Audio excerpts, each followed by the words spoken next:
بسم اللہ الرحمن الرحیم وبہ نستعین وہو خیر المعین وصلی اللہ علی سیدنا محمد وآلہ الطاہرین۔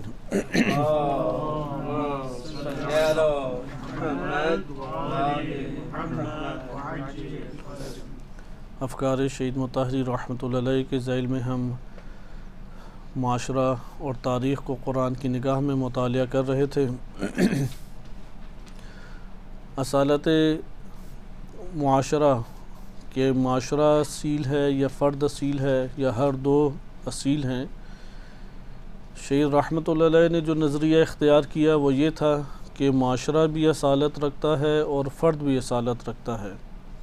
اور ابھی انشاءاللہ یہ بحث دوبارہ لوٹ کے آ رہی ہے، کیونکہ انہوں نے پھر قرآن کریم سے استدلال قائم کیا اپنے نظریے کے اوپر کہ آیا یہ نظریہ قرآن کریم اور اسلامی تعلیمات کے مطابق بھی ہے یا نہیں ہے۔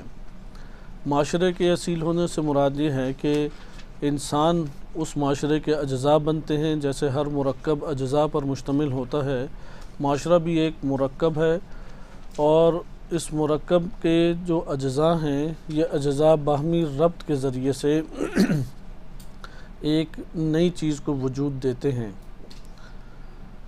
اور اس مقام پہ معاشرے کی اصالت وہ تو واضح ہے، لیکن آیا فرد اس طرح سے ہے کہ جیسے آپ پانی میں آکسیجن کو دیکھتے ہیں اور مثلا ہائیڈروجن کو دیکھتے ہیں، ہائیڈروجن اور آکسیجن دو الگ الگ اجزاء ہیں، لیکن وہ اس طرح مخلوط ہوتے ہیں کہ ایک دوسرے کو جدا طور پہ آپ ملاحظہ پانی میں نہیں کر سکتے، اور وہ ایک پھر نئی تیسری چیز پانی کے نام سے آپ کو دیتا ہے۔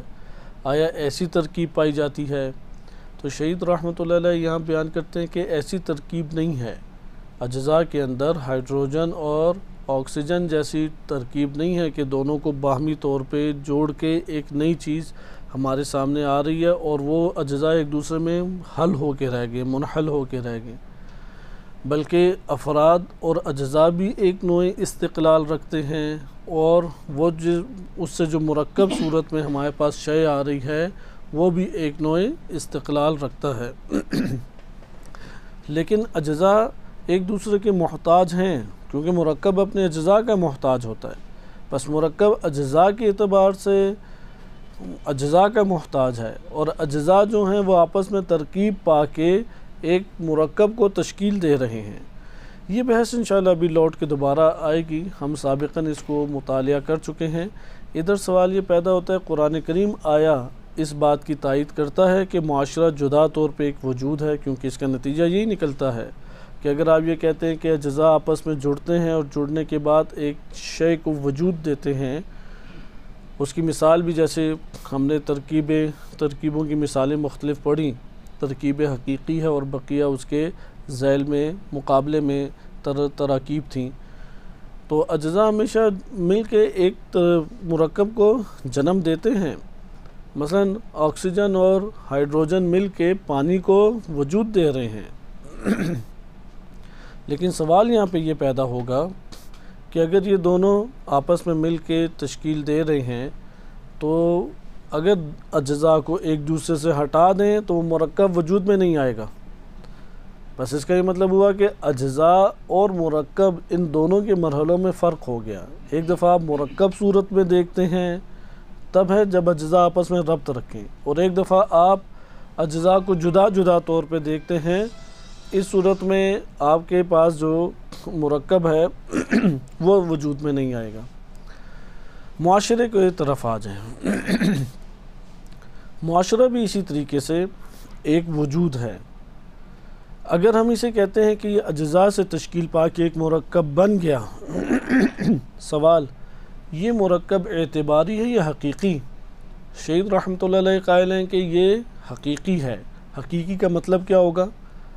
حقیقی کا معنی یہ نکلے گا کہ معاشرہ بھی ایک وجود رکھتا ہے، ایک بذات خود وجود، جیسے انسانی روح وجود رکھتی ہے اس طرح معاشرہ بھی ایک وجود رکھتا ہے، ایک وجود کا حامل ہے معاشرہ بھی۔ اچھا، یہ جو معاشرہ وجود کا حامل ہے یہ اس کے اجزاء سے ہٹ کے کوئی وجود ہے؟ تو یہاں پہ ہمارے پاس بات آئے گی، ہاں ہر جز جس طرح سے ایک وجود رکھتا ہے، ایک حیثیت رکھتا ہے، وہ ایک روح رکھتا ہے، اسی طرح سے معاشرہ بھی ان اجزاء سے مل کے ایک روح کا حامل ہو جائے گا، ایک وجودی شے بن جائے گا۔ اس کا تصور آسان نہیں ہے، اس کے اوپر ایسا بھی نہیں ہے کہ اس کے علاوہ کوئی اور ہمارے پاس نظریہ موجود نہیں ہے، لیکن ہم پہلے شہید رحمۃ اللہ علیہ کا نظریہ پڑھ لیں، پھر ہم دیکھیں گے کہ اس نظریے کے اوپر آج کے مفکرین کیا گفتگو کرتے ہیں اور اس میں کون سی بات ہمیں زیادہ تقویت کی صورت میں نظر آتی ہے۔ لیکن پہلے ایک نظریے کو صحیح طرح سے، شہید کے نظریے کو پہلے صحیح طرح سے سمجھ لیں تاکہ اس کے مد مقابل نظریہ سمجھ آ سکے۔ مد مقابل ایک ہی ہم نظریہ ہے اور وہ یہ ہے کہ معاشرہ خود ایک اعتباری چیز ہے، اصالت فقط فرد کو حاصل ہے، فرد ہے، آپ اس فرد کے باہمی معاملات سے ایک ذہنی طور پہ شے کو اخذ کرتے ہیں بے نام معاشرہ۔ بس ایک ہمارے پاس آ گیا اصالت معاشرہ اور اس کے مقابلے میں کیا نظریہ آ گیا؟ اصالت فرد۔ ہم یہاں پہ قرآن کریم کی بارگاہ میں حاضر ہوتے ہیں اور یہاں پہ سوال اٹھاتے ہیں کہ قرآن کی آیات سے کس نظریے کی تائید ہوتی ہے؟ شہید رحمۃ اللہ علیہ اصالت معاشرہ کے قائل ہیں، البتہ اس طرح سے کہ وہ فرد کو اعتباری قرار نہیں دیتے، اس کی بھی حقیقت اور اس کی بھی اصالت کے قائل ہیں، ہر دو کے اصیل ہونے کے قائل ہیں۔ یہ گفتگو چونکہ ابھی دوبارہ لوٹ کے آ رہی ہے، اس لیے ہم اس کی مزید دقتوں میں نہیں جاتے، پہلے ہم اس بحث کو مرکب کی تقسیمات کے ذیل میں پڑھ چکے ہیں یا ایک فلسفی مقدمے کے ذیل میں ہم مطالعہ کر چکے ہیں۔ اب ہم ایک اور جہت سے یعنی سوشیالوجی کے ذیل میں اس کا انشاءاللہ مطالعہ کریں گے، جیسے شہید رحمۃ اللہ علیہ نے دورخیم کا نظریہ جو ہے وہ مطرح کیا ہے اور اس کے اوپر بحث کی ہے۔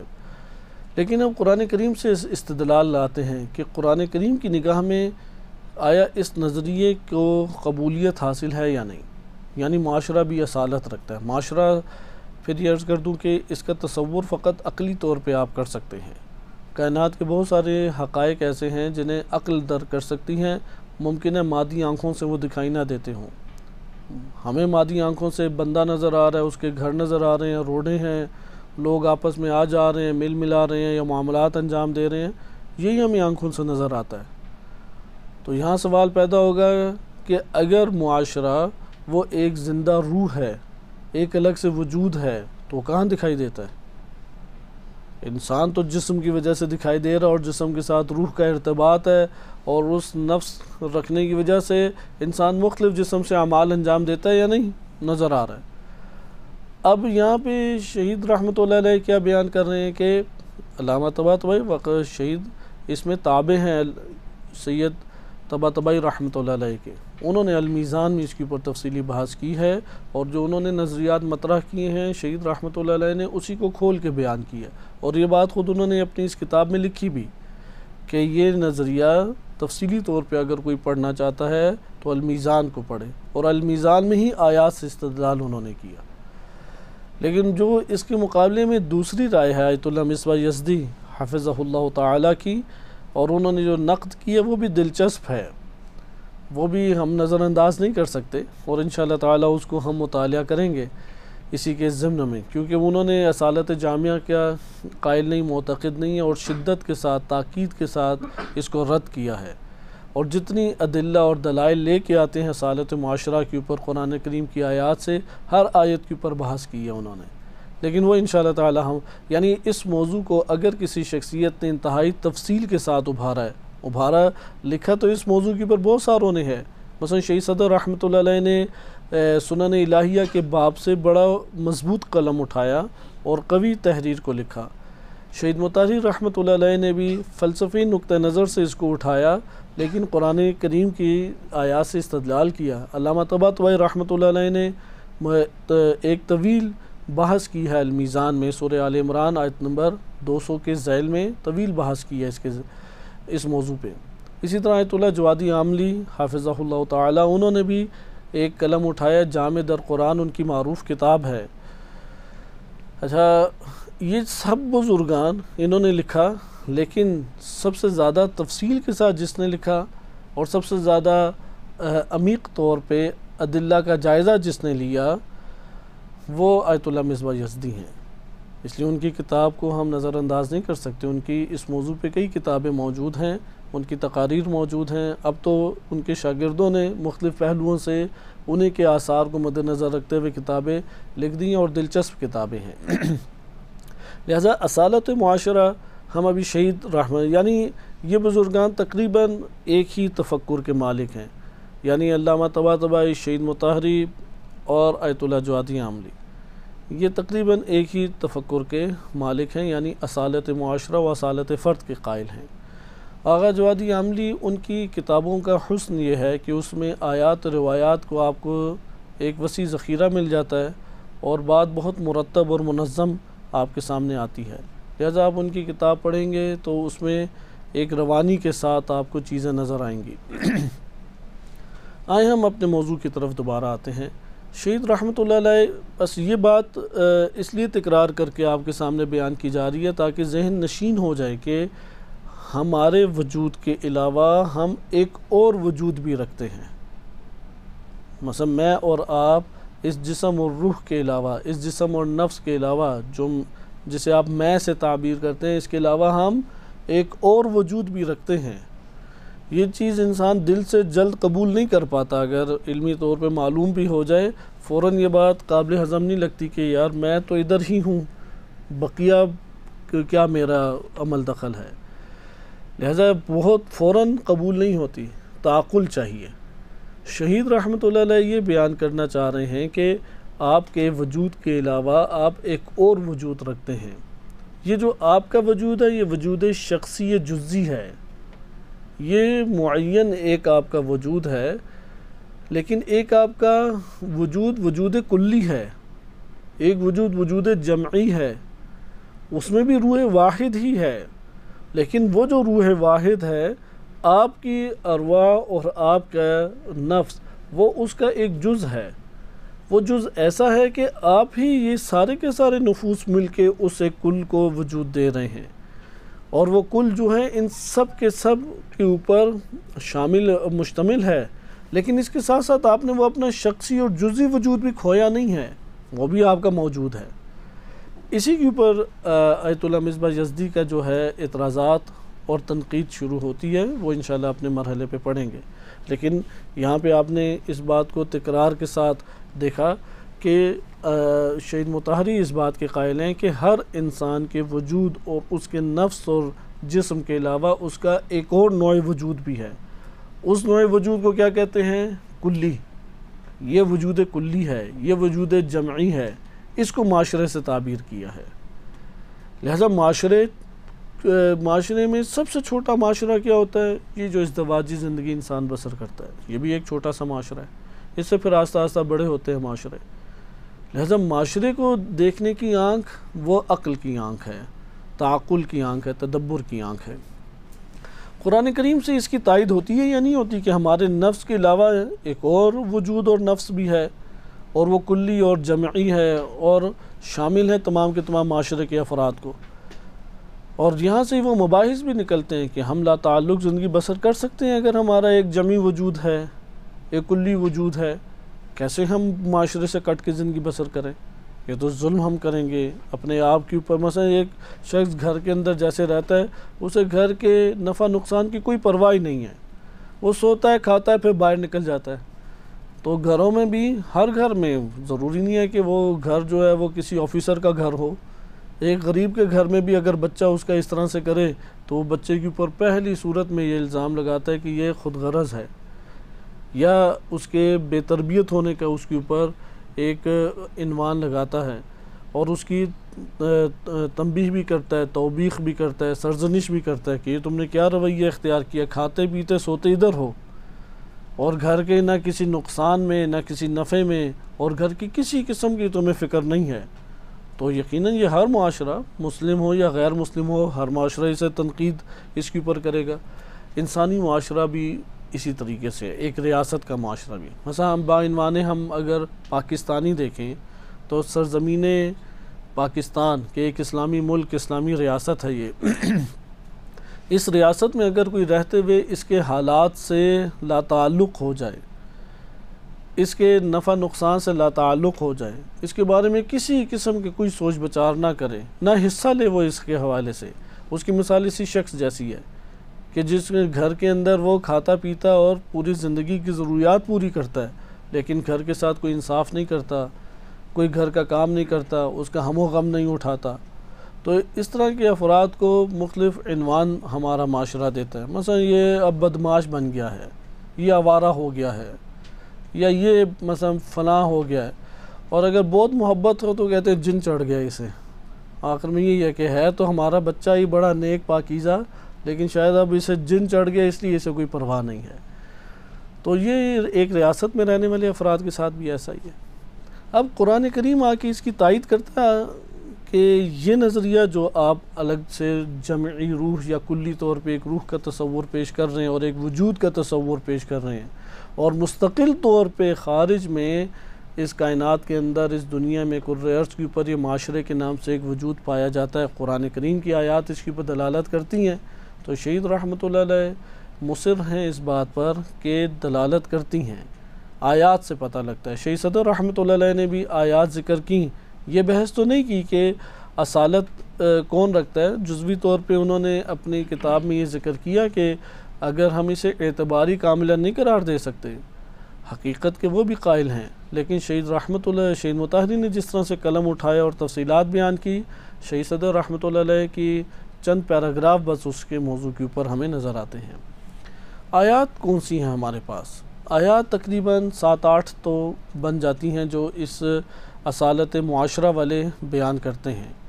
شہید رحمۃ اللہ علیہ نے چند آیات کو ذکر کیا۔ پہلی آیت وہی سورہ حجرات کی آیت ہے کہ ہم تفصیلی اس کا جائزہ لے چکے ہیں، کہ جس میں آپ نے دیکھا کہ قرآن کریم میں ارشاد باری تعالی ہوتا ہے، یا ایھا الناس انا خلقناکم من ذکر و انثی وجعلناکم شعوبا وقبائل لتعارفوا، یہ ہم پڑھ چکے ہیں، ان اکرمکم عند اللہ اتقاکم۔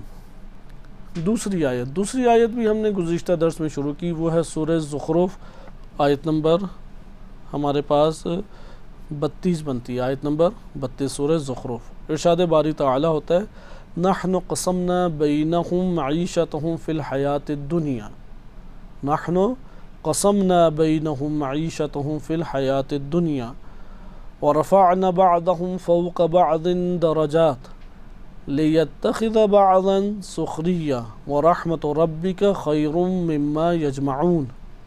یہ آیت ہم نے پہلے یاد بھی کی اور اس کو آپ نے ترجمہ بھی ملاحظہ کیا کہ اللہ سبحانہ وتعالی فرماتا ہے، نحن قسمنا بینہم معیشتہم فی الحیات الدنیا، دنیاوی زندگی میں ان کے معاش اور ان کی زندگی کا سامان ہم اپنے مطابق تقسیم کرتے ہیں۔ ہر انسان اپنے مطابق نہیں سمیٹ سکتا، ہم نے ہر انسان ان کے مابین ان کی ضرورت زندگی یا معیشت کو مادی دنیا میں، اس دنیاوی جہان میں ہم نے تقسیم کیا ہے۔ اور کیسے کیا؟ وَرَفَعْنَا بَعْضَهُمْ فَوْقَ بَعْضٍ، اور ہم نے بعض کو دوسرے بعض کے اوپر بلند کر دیا۔ کس اعتبار سے؟ درجات کے اعتبار سے۔ اچھا، بعض کو بعض کے اوپر کیا مراد ہے؟ ابھی انشاءاللہ اس کی وضاحت دیکھتے ہیں۔ بس یہ اہم حصہ ہے۔ پہلے حصہ تو ہم اقرار کریں گے، لیکن اس کی تفصیل چاہیے ہمیں کہ اللہ تعالیٰ نے پھر کیسے تقسیم کیا، اس کی تقسیم آگے آ رہی ہے۔ وَرَفَعْنَا بَعْضَهُمْ فَوْقَ بَعْضٍ، یہ تقسیم ہمارے پاس آئی کہ پہلی چیز ہے کہ بعض کو بعض کے اوپر درجات کے اعتبار سے کیا کر دیا؟ فوقیت دے دی۔ بعض کو بعض کے اوپر درجات کے اعتبار سے فوقیت دی۔ یہ عمل کیوں انجام دیا؟ اگر سارے مساوی ہوتے تو بہتر نہیں تھی؟ یعنی سبھی ذہین ہوتے، سبھی کامل ہوتے، سبھی بہترین ہوتے، سبھی بہترین اور اعلیٰ کاموں کو چاہتے، ایسا ذہن میں بہتر لگتا ہے یا نہیں لگتا؟ مساوات یعنی یہاں پہ تفریق قرآن کریم بیان کر رہا ہے یا مساوات بیان کر رہا ہے؟ تھوڑی دقت کریں، کیونکہ عموماً ادھر ہی بیٹھ کے دقت کا موقع ملتا ہے، اس کے بعد فرصتیں ختم ہو جاتی ہیں۔ تو جو غنیمت ہے اس کو پھر ہم غنیمت سمجھیں، ان اوقات کو ابھی غور و فکر کر لیں۔ وَرَفَعْنَا بَعْضَهُمْ فَوْقَ بَعْضٍ دَرَجَاتٍ، اس سے ہمیں کیا پتہ لگ رہا ہے؟ مساوات قرآن کریم بیان کر رہا ہے یا تفریق بیان کر رہا ہے؟ تفریق، تبعیض، بعض کو بعض کے اوپر کیا ہے، درجات کے اعتبار سے فوقیت دے دی. مساوات نہیں ہے، سارے ذہین ہو جائیں.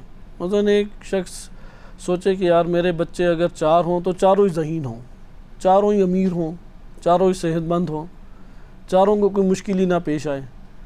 اس آیت کریمہ کے مطابق ایسا ہوگا؟ ایسا نہیں ہو سکتا.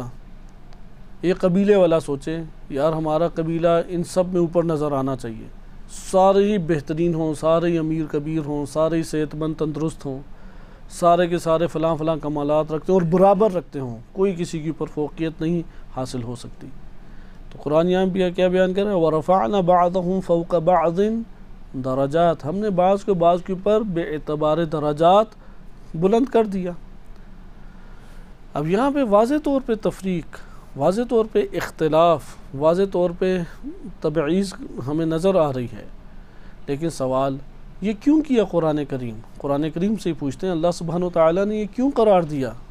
آگے آیت بیان کرتی ہے لِيَتَّخِذَ بَعْضُهُمْ بَعْضًا سُخْرِيًّا، تاکہ ان میں سے بعض دیگر بعض کو ماتحت لے آئیں. سخریہ کہتے ہیں ذلیل اور پست کرنا، یعنی ایک قادر ہوتا ہے، قوی ہوتا ہے، وہ مد مقابل کو جب اپنے سامنے جھکا دیتا ہے، اسے کہتے ہیں سخریہ. اسی سے تسخیر لفظ استعمال قرآن کریم میں مسخرات یا مسخر ہونے کا بیان ہے کہ کائنات اللہ تعالیٰ نے ایسی رکھی ہے کہ یہ انسان کے سامنے جھک جائے گی، انسان کے ماتحت آ جائے گی. ہوائیں ہیں وہ ماتحت آ جائیں گی، بہتے پانی ہیں اگرچہ بہت قوت ہے ان بہتے پانی میں لیکن ماتحت آ جائیں گے. زمین ہے اگرچہ بڑی سخت ہے، بڑی اکڑ ہے اس میں لیکن ماتحت آ جاتی ہے. تو انسان آپ دیکھیں فضاؤں کو بھی جہاں پرندے پر نہیں مار سکتے، انسان وہاں پہ گھوم رہے ہیں آج. جہاں پہ پانی کی سطح ہیں کہ ان سطحوں پہ ایک جاندار دوسرے جاندار سے واقف نہیں ہے، انسان ان کے اوپر ہی بیٹھ کے بڑی بڑی کشتیاں، شہر جتنی کشتیاں اب تو انہوں نے بنا لی ہیں، اس میں وہ گھومتا پھرتا رہتا ہے انسان بیٹھ کے. زمین ہے اس نے پکڑ کے ایسے اسے چیرا ہے کہ زمین کو خبر نہیں ہوتی اب کیا نکالے گی میرے اندر سے، ہر چیز ہی اس سے وہ انسان پکڑ کے نکال لیتا ہے. خلاصہ کلام کہ کیوں یہ کام ہوا؟ کیونکہ اللہ تعالیٰ نے ان کائنات کے ذرات کو یہ ہدایت دے دی کہ اس سطح کا عمل جب انسان تیرے اوپر انجام دے تو اس کے ماتحت بن جا. لیکن یہ ماتحت بننا آیا ہمیشگی رکھتا ہے یا قلیل مدت ہے؟ قلیل مدت ہے، یہی باغی ہو جاتی ہے، یہی طاغوت بن جاتا ہے. جب پانی طاغوت بن جائے کہتے ہیں پانی میں آج طغیان ہی بہت ہے. ہواؤں کے اندر بھی اکڑ آ جاتی ہے تو کہتے ہیں کہ یہ طوفان بن گئی ہیں، وہ طوفان آ کے ہر چیز کو اکھاڑ دیتا ہے. یہ زمین ہے ایسی سخت ہو جاتی ہے یا ایسا مواد غصہ بھرا نکالتی ہے کہ لاوے کے ساتھ وہ پتھروں کو پگھلاتے ہوئے چلی جاتی ہے. انسان آس پاس کوئی پتھر بھی اس کے نہیں ٹکتا.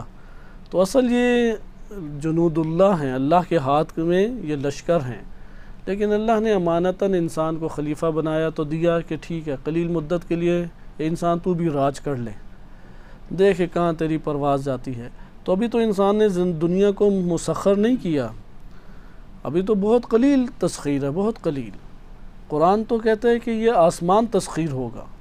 انسان تو ابھی چاند سے آگے صرف خواب ہی دیکھ رہا جاؤں گا میں، عملاً تو وہ کہیں پہ بھی نہیں جا سکا. سورج کے اندر جھانک کے دیکھ ہی نہیں سکا. قرآن کے مطابق تو یہ عمل انجام دیا جا سکتا ہے لیکن کب ایسا عمل انجام پاتا ہے کہ انشاءاللہ تعالی مستقبل ہی دیکھے گا. خلاصہ کلام ادھر بھی سخریہ اسی طرح سے ہے، اپنے آگے جھکا لینا، اپنے آگے یعنی انسان کا ماتحت کر لینا، ایک کا قادر بن جانا دوسرے پہ، دوسرے کا اس کے ماتحت آ جانا. اس وجہ سے اللہ نے وہ تبعیض رکھی. بعض کو بعض کے اوپر کیوں اللہ نے بلند کیا؟ لِيَتَّخِذَ، تاکہ بعضهم بعضا سخریہ، ان میں سے بعض دیگر بعض کو اپنے ماتحت لے آئیں. اس کا فلسفہ کیا ہے؟ اس کا فلسفہ یہ ہے کہ اس کائنات کے اندر انسانی زندگی اسی ضابطے سے ایجاد ہو سکتی ہے. اگر یہ نہ ہوتا تو دنیا کی زندگی بھی نہ ہوتی. لہذا تم اس کے ذریعے سے اپنی کمائیوں اور اپنی جماوری کی طرف نہ لگے رہو. وَرَحْمَةُ رَبِّكَ آپ کے رب کی رحمت جو ہے خَيْرٌ مِّمَّا يَجْمَعُونَ یہ جو جمعاوریاں کرتے ہیں اور انبار لگائے ہوئے ہیں اس سے بہت بہتر ہے آپ کے رب کی رحمت۔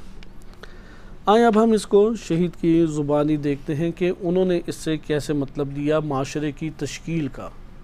معاشرے میں ایک حصہ تو ہم پیچھے پڑھ چکے ہیں کہ یا ایھا الناس ان خلقناکم من ذکر و انثی، مذکر مؤنث سے کہانی شروع ہوئی اور خانوادے اور خاندان تشکیل پائے، قبائل اور شعوب بنے، معاشرہ ہمارے سامنے آ گیا۔ اس معاشرے کے اندر کیوں اللہ سبحانہ یعنی ابھی اس جگہ پہ وہ والی خلقت اور وہ والے اساس کی ذکر تذکرہ نہیں ہے کہ جو ایک معاشرے کی تشکیل کی اساس اور زمینہ فراہم کرتا ہے یا بنیادی ستون بنتا ہے، یعنی مذکر اور مؤنث میں خلقت کی تقسیم اور ان کے باہمی ارتباط سے قبائل اور شعوب کا وجود میں آنا، لتعارفوا تاکہ پہچان ایک دوسرے کی ہو سکے کہ سابقہ آیات میں پڑھ چکے ہم۔ یہ مقدمہ اپنی جگہ آپ ذہن میں رکھیں۔ اس کے رکھتے ہوئے اب یہ جو لوگوں کے نفوس اور ابدان اور اجسام ہمیں نظر آ رہے ہیں، یا جس طرح آپ دوستان ادھر ہم سامنے بیٹھے ہوئے اور ہزاروں اربوں خربوں 7-8 ارب اب آبادی زمین کے اوپر پہنچ چکی ہے، یہ سارے یکساں کیوں نہیں ہیں صلاحیتوں کے اعتبار سے؟ یہ سارے کے سارے کمالات کے اعتبار سے یکساں کیوں نہیں ہیں؟ مزاج کے اعتبار سے یکساں کیوں نہیں ہیں؟ چاہت اور رغبت کے اعتبار سے یکساں نہیں ہیں؟ اس کی کیا وجہ ہے؟ آیا اس میں مساوات اچھی چیز تھی یا مساوات نہیں، بلکہ اس جگہ پر تفریق اچھی چیز ہے؟ ایک تفریق تو ہم پیچھے پڑھ چکے، ادھر بھی تفریق ہی تھی، یعنی یہ تعجب کی چیز ہے۔ اِنَّ خَلَقْنَاكُمْ ذَكَرًا وَأُنثىٰ مِن ذَكَرٍ وَأُنثىٰ کہ مذکر اور مؤنث میں جو تقسیم ہے یہ تفریق ہے یا نہیں؟ روح تو مذکر مؤنث نہیں ہوتی، یعنی کیا مرد کی روح کے لیے ہم کہتے ہیں روح تھا اور مؤنث کے لیے کہتے ہیں روح تھی، یا دونوں کے لیے کہتے ہیں روح تھی؟ مردوں کو غیرت پہ نہیں آنا چاہیے ادھر، کیونکہ روح جو ہے وہ مذکر مؤنث نہیں ہوتی۔ عربی میں بھی اس کے لیے مؤنث ہی ہے روح کے لیے، اور اردو میں بھی مؤنث ہی ہے، لیکن روح مذکر مؤنث نہیں ہوتی، روح روح ہوتی ہے، نفس نفس ہوتا ہے، مذکر مؤنث نہیں ہوتا، لیکن جسم مذکر مؤنث ہوتا ہے۔ لہذا اللہ سبحانہ و تعالیٰ نے ذکر و انثیٰ میں خلقت کو تقسیم کر کے رکھ دیا۔ کیوں رکھا یہ؟ تاکہ شعوب اور قبائل بنے۔ کیوں شعوب اور قبائل بنے؟ لتعارفوا، پہچان سکیں۔ یہ پہچان، اگر مساوات اللہ تعالیٰ رکھ دیتا، مثلا آپ کا بیٹا ہوا ہے، حرم میں آپ گئے ہیں، سب برابر ہوتے، وہ جیسے ہمیں چینی سارے ایک جیسے نظر آتے ہیں نا، آپ کا بچہ ان میں گم ہو جاتا تو کس کو پکڑ کے لاتے؟ ایک ٹینشن ہی بن جاتی۔ بچہ پہچانا جاتا یا نہیں؟ ہم کچھ پتہ نہ لگتا۔ لہذا لتعارفوا ہوا تو اپنا بچہ پہچانا جاتا ہے، سکون مل جاتا ہے انسان کو۔ سارے انسان اگر ایک ہی شکل کے ہوتے، ایک ہی قد کاٹ کے ہوتے تو معاشرہ وجود میں نہ آ پاتا۔ ہرج مرج ایسا لازم آتا ہے کہ تباہی پھر جاتی، تھوڑا سا غور کریں تو نتیجے پہ انسان پہنچ جاتا ہے۔ ادھر بھی اختلاف ہے، بس دنیا کی زندگی اختلاف کے اوپر مبتنی اور مشتمل ہے، اور معنوی جو اس کا کمال ہے وہ اتحاد کے اوپر اسے لے آتا ہے۔ لہذا ایسا دنیا میں اتحاد برپا نہیں ہو سکتا کہ اصلاً اس میں کئی نوع اختلاف وجود میں ہی نہ آ پائے، کسی قسم کا اختلاف ادھر باقی ہی نہ رہے، ایسا کوئی اتحاد وجود میں نہیں آ سکتا، ایسا کوئی وحدت وجود میں کائنات میں نہیں آ سکتی، وإلا انسانی زندگی برباد ہو جائے گی، تباہ ہو جائے گی، اصلاً وجود میں نہیں رہے گی۔ آئیں اب ہم دوسرے پہلو سے اندازہ، کیونکہ یہ والا پہلو جو ہے وہ جسم کی خصوصی صلاحیات سے متعلق ہے۔ سورہ زخرف آیت نمبر 32، یہ خلقت میں صلاحیات اور کمالات کے اعتبار سے یا نقائص کے اعتبار سے ہے۔ وہ والا تھا خلقت میں مذکر مؤنث کی تقسیم اور قبائل اور شعوب اور معاشرے کی تشکیل کے اعتبار سے۔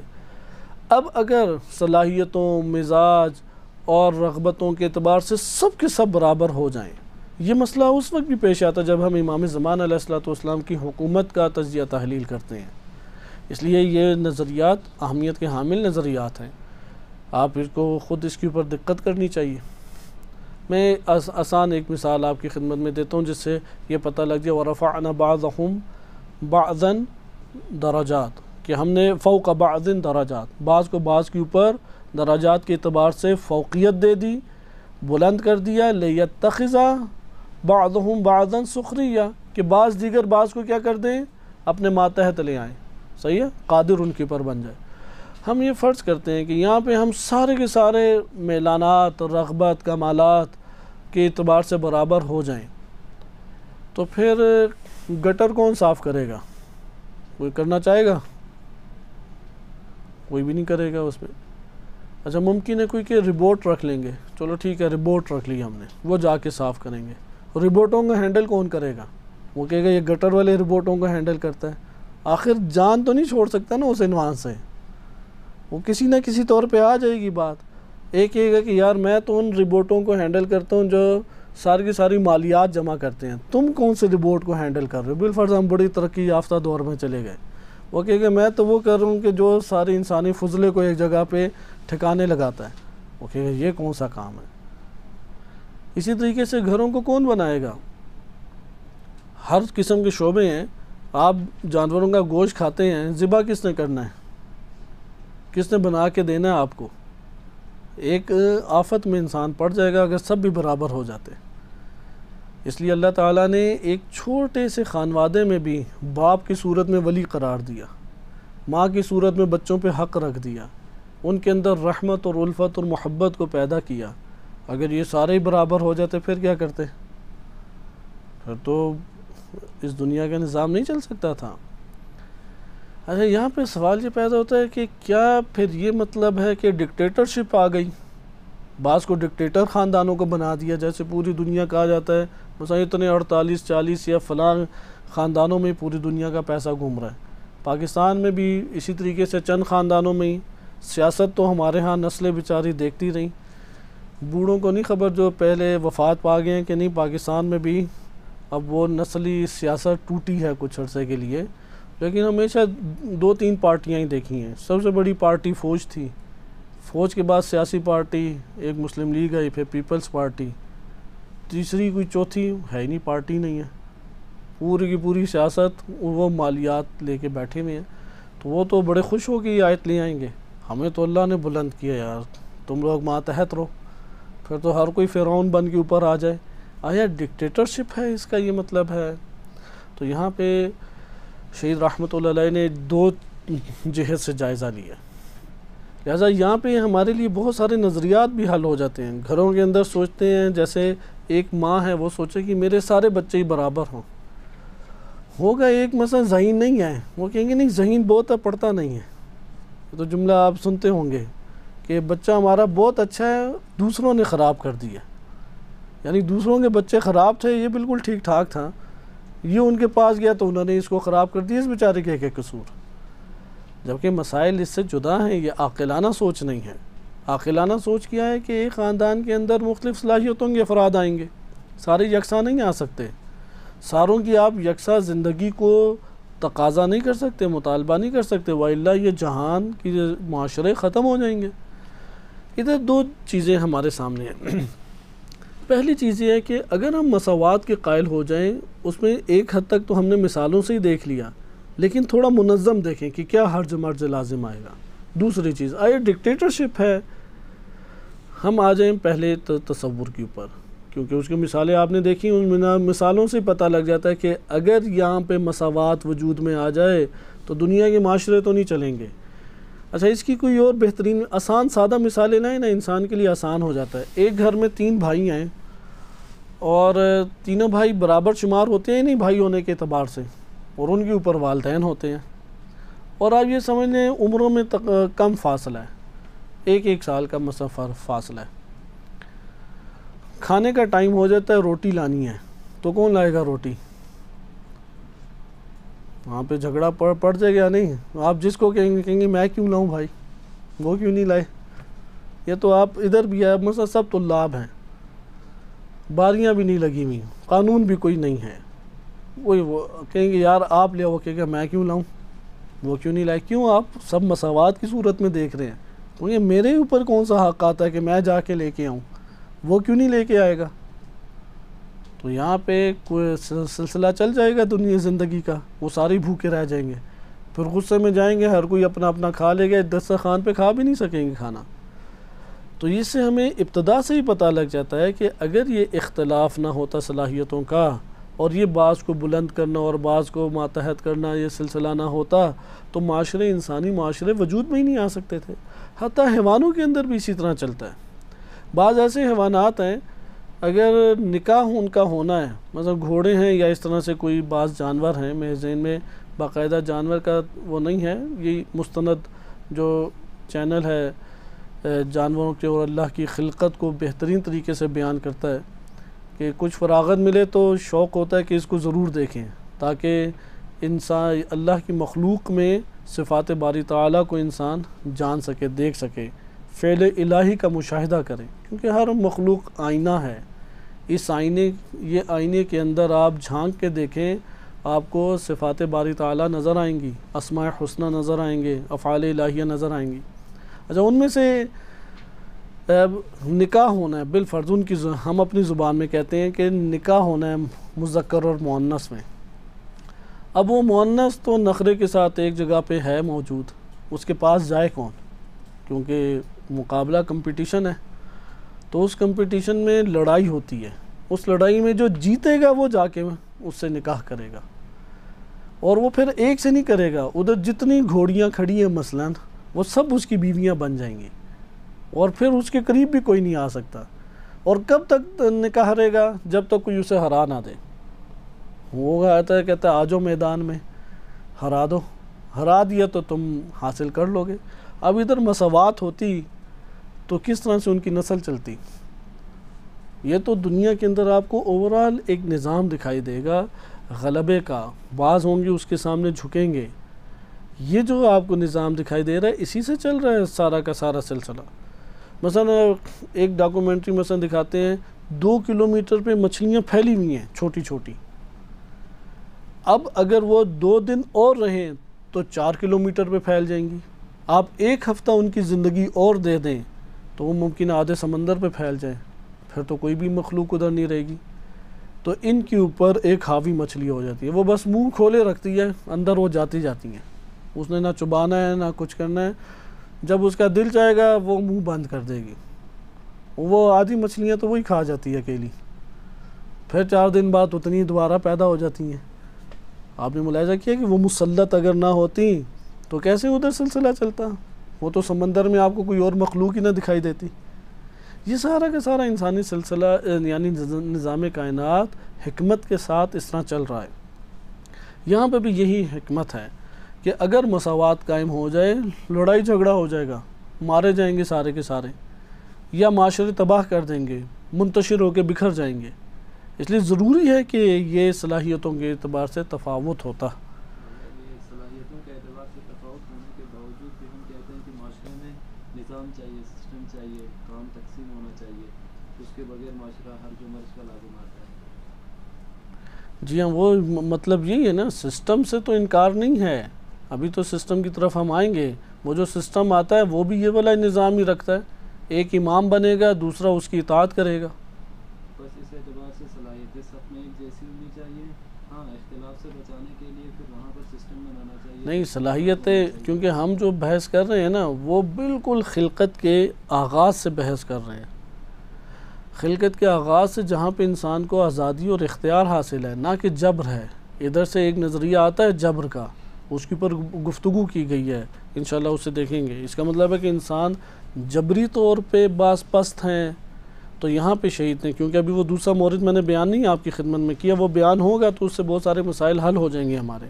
لیکن پہلے یہ بیان کرنا اور یہ سمجھانا ضروری ہے کہ انسانی زندگی اس وقت تک بسر نہیں ہو سکتی جب تک یہ تفاوت نہ ہو صلاحیتوں کا۔ اگر صلاحیتوں کا تفاوت ہوگا تو چلے گا۔ مثلا ہم سابقہ اسے آسان الفاظ میں ایک اور جہت سے بیان آپ کی خدمت میں کرتا ہوں، کیونکہ یہ مقدمہ آیت اللہ جوادی عاملی کی کتب میں بڑا منظم طور پہ ذکر کیے گئے ہیں۔ مثلا انہوں نے ذکر کیا کہ معاشرے کی تشکیل کے اسباب کیا ہیں، انہوں نے 4-5 اسباب ذکر کیے ہیں۔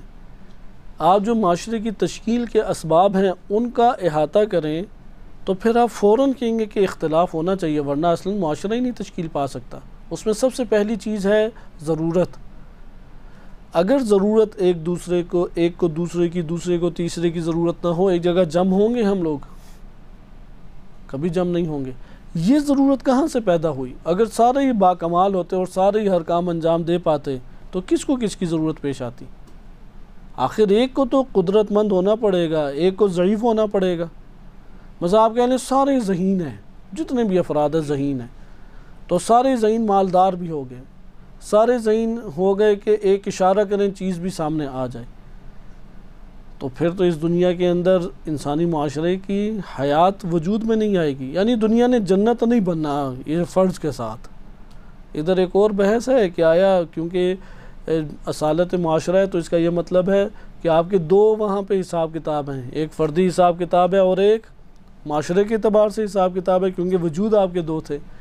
تو اس جگہ پہ بحث آیا جنت میں بھی معاشرے ہوں گے، جہنم میں بھی معاشرے ہوں گے، یا معاشرے نہیں ہوں گے قرآن کریم کی آیات کے تناظر میں۔ انشاءاللہ اسے ہم بعد میں دیکھیں گے۔ اصالت معاشرہ والے قائل ہیں کہ ہوں گے جو اصالت معاشرہ ہے، لیکن ضرورت نہیں ہوگی، صحیح ہے؟ وہ معاشرے ضرورت انسانی نہیں ہوں گی، جس طرح ادھر زندگی کی ضرورت ہے ادھر زندگی کی ضرورت نہیں ہے۔ خلاصہ کلام کہ نیاز اور احتیاج اور ایک دوسرے کا ضرورت ہونا یہ ابتدا میں معاشرہ کا سبب بنتا ہے، ایک جگہ پہ جمع ہونے کا سبب بنتا ہے، قوانین کے ایجاد ہونے کا سبب بنتا ہے۔ اگر سارے کے سارے مستغنی و بے نیاز ہوتے تو کہیں پہ بھی کوئی فرد اکٹھا نہ ہوتا۔ یہ ہم آغاز میں پڑھ چکے ہیں، معاشرے کی تعریف پڑھ چکے ہیں۔ یہاں پر یہ ہوتا ہے کہ اگر یہ صلاحیتیں جتنی بھی ہیں سب خدا نے بالفعل کرنی ہے سب کے اندر، تو پھر یہ بات آ جاتی ہے کہ یہاں پر اگر اللہ تعالیٰ سب میں اندر 100% جتنی بھی صفات ہیں سب میں بالفعل ہوتی، لیکن جب اللہ نے قوت دی ہے صلاحیت دی ہے لیکن اس کو بالفعل کرنا خود انسان کے اختیار میں ہے۔ یعنی قوت سب کے اندر موجود ہے کہ یہ صلاحیتیں سب میں آ سکتی ہیں، لیکن اس صلاحیت کو بالفعل کرنا اور حاصل کرنا نہ دیکھیں، ہم یہ اس جہت سے بحث نہیں کر رہے نا، ہم اس جہت سے بحث نہیں کر رہے ہیں، ہم تو اس جہت سے بحث کر رہے ہیں کہ آپ مثلا کہتے ہیں 10 چیزیں کمال ہیں، وہ 10 چیزیں کمال عملی طور پہ سب کو حاصل ہیں۔ اگر عملی طور پر خدا نے بالفعل کرنا ہے ان 10 چیزوں کو تو یہاں پہ نہیں ہونا چاہیے تاکہ معاشرہ وجود میں آئے۔ آپ ابھی اس کو سمپل جائزہ لیں، آپ کیا اس دنیا میں دیکھتے ہیں؟ آپ یہ دیکھتے ہیں کہ عملی طور پہ اگر دنیا میں مثلا 100 کمالات انسان کے لیے ہیں جہاں تک وہ رسائی حاصل کر سکتا ہے، یہ 100 کے 100 تمام انسانوں میں برابر ہیں؟ یہ نقطہ ہم ذکر کر رہے ہیں نا کہ برابر نہیں ہے۔ اگر برابر ہوتے تو کیا ہوتا؟ یہ بحث جدا ہے اور کیا اللہ تعالیٰ نہیں ہے۔ کیوں کیا ہے؟ تاکہ بعض دوسرے بعض کے اوپر فوقیت حاصل کریں، صحیح ہے؟ مثلا بعض افراد ہوتے ہیں نا پیدائشی طور پہ، اب ہم نے تو کبھی قالین شالین نہیں بنائے، بعض کے بڑے ہاتھ تیز چلتے ہیں، بعض زحمت مشقت کر کے کر لیتے ہیں، یہ بھی ہے کہ صلاحیت حاصل کی جا سکتی ہے، لیکن ایک بندہ تمام صلاحیتیں حاصل کر لے گا عملاً؟ اگر تمام صلاحیتیں بھی بالفرض حاصل کر لیں، بالفرض 1000 صلاحیتیں کمالات ہیں، ایک بندے نے سب انسان 8 ارب افراد کے پاس 1000 صلاحیتیں سب کی سب اوج تک جو اللہ تعالیٰ نے پہنچانی تھی وہ پہنچا دی اور عملاً ہیں، وہ سب ان صلاحیتوں کے ساتھ مشغول ہو سکتے ہیں؟ بس یہ آپ قائل ہوں گے کہ تفاوت رکھنا ضروری ہے۔ اب تقسیم کار کریں، وہ تقسیم کار وہی نا، ضرورت تو پڑ گئی نا، وہی ایک ہی چیز ہے، آپ تقسیم کار کر لیں۔ مثلا میں ایک ہی وقت میں مطالعہ بھی کر سکتا ہوں، اس وقت کھا پی بھی سکتا ہوں، اسی ٹائم پہ میرے اندر بالفرض صلاحیت ہے کہ میں باہر پھر بھی آؤں، میں ایک ہی وقت میں کیا کام کروں گا؟ صلاحیت تو سب کی اللہ نے دی ہے، میں اپنے پاس اس قلت کی وجہ سے کہ میں ضرورت مند ہوں، میں اتنا قوی نہیں ہوں کہ ایک وقت میں میرے جسم سے یا میرے وجود سے یہ سب کی سب چیزیں صادر ہو جائیں، میں محتاج اس میں ہو جاؤں گا، بعض کو انجام دوں بعض کو انجام نہ دوں۔ اس کا سبب کیا بن رہا ہے؟ یہی کائنات کے امور۔ آپ سب کو اگر آپ بالفرض یہ کہہ لیں گے صلاحیتیں سب کے اندر برابر ہیں، تب بھی آپ تفاوت کے قائل ہوں گے۔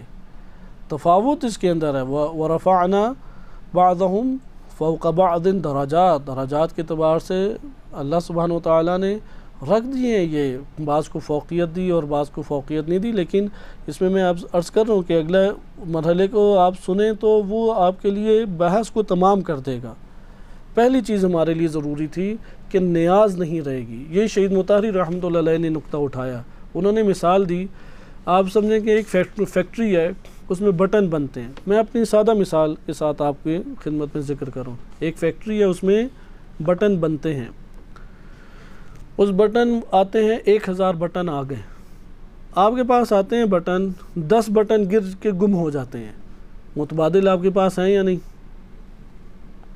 ادھر متبادل ہیں، اسی جیسے ہیں، بالکل اسی جیسے ہیں۔ ضرورت پیش آئے گی ان 10 کی جو گم گئے ہیں؟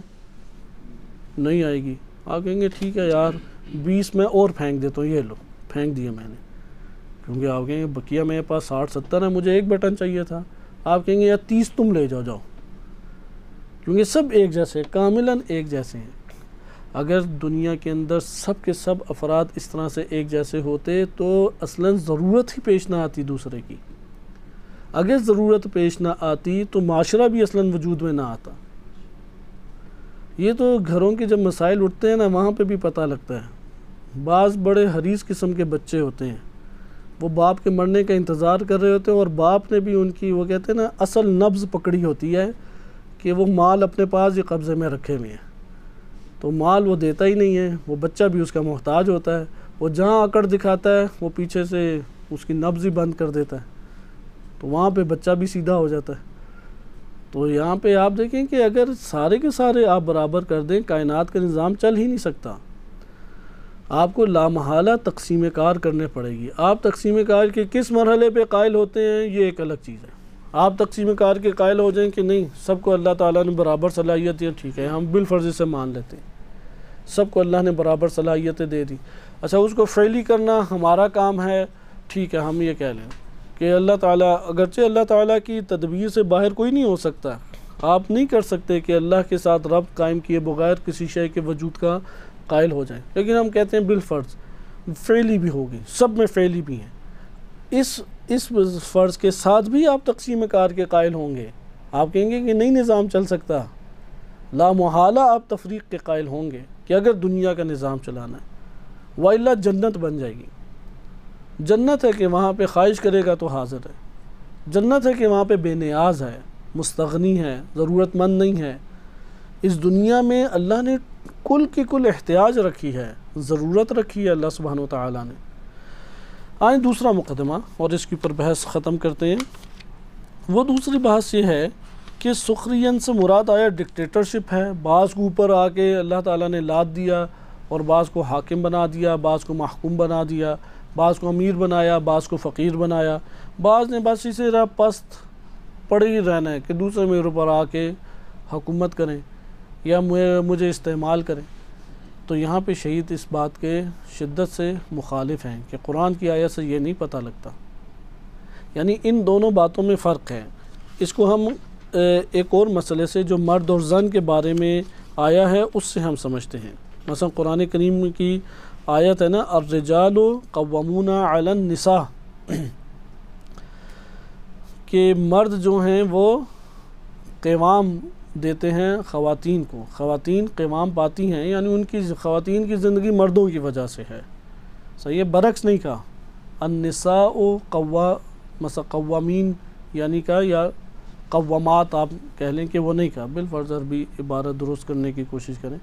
خواتین کو بہرحال یہ نہیں کہا کہ یہ مقوم ہیں مردوں کے لیے، لیکن مردوں کو کہا ہے قوامون علی النساء، لیکن اس سے یہ مراد نہیں ہے کہ خواتین جو ہیں وہ اصلاً مردوں کو ان کی کسی قسم کی ضرورت نہیں ہے۔ اس لیے شہید نے یہ خود اس کے ذیل میں سوال جواب میں ایک سوال کے جواب میں یہ کہا کہ اس معاملے میں علامہ طباطبائی رحمۃ اللہ علیہ کی ہمیں المیزان میں بہت تفصیلی مطالب نہیں نظر آتے، وہ نہیں لے کے آئے، لیکن ایک اور عالم ہے سید عبد الفضل موسوی زنجانی، کہتے ہیں انہوں نے ایک مقالہ لکھا تھا اور اس مقالے میں جو بات لکھی وہ مجھے بہت اچھی لگی، اور وہ بہت بھائی انہوں نے یہ بات لکھی کہ اللہ سبحانہ و تعالیٰ نے اگر یہ کہا ہے کہ الرجال قوامون علی النساء، تو اس کے بعد فوراً کہا بما فضل اللہ بعضهم علی بعض، ادھر یہ نہیں کہا کہ بما فضل اللہ مثلا الرجال یا فضلہم اللہ، کہ اللہ نے مردوں کو فضیلت دی ہے، بلکہ کیا کہا بما فضل بعضهم فضل اللہ بعضهم علی بعض، ان میں سے بعض کو بعض پہ فضیلت دی.